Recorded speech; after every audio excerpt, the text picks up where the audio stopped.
What is job assignment problem. So job assignment problem அப்படின்றது assigning n number of people to n number of jobs so that the total cost of job assignment is as small as possible. So இப்போ இதுக்கு first ஒரு example வந்து பார்ப்போம். அதாவது n number of people வந்து கொடுத்துருவாங்க, n number of jobs கொடுத்துருவாங்க. ஒரு பர்சனுக்கும் இந்த 3 ஜாபோடைய காஸ்ட் என்ன அப்படின்றத வந்து கொடுத்துருவாங்க. ஸோ இதை தான் வந்து என்னென்னு சொல்கிறாங்கன்னா காஸ்ட் மேட்ரிக்ஸ் அப்படின்னு சொல்லுவாங்க.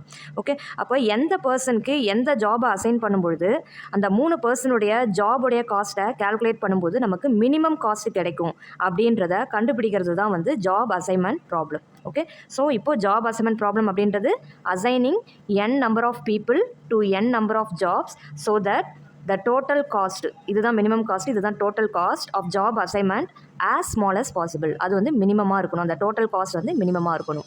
ஸோ எப்பயுமே டெஃபினேஷன் எழுதிங்கன்னா அதுக்கு எக்ஸாம்பிளும் சேர்த்து எழுதுங்க, மார்க் ஈஸியாக வந்து நம்ம ஸ்கோர் பண்ணலாம்.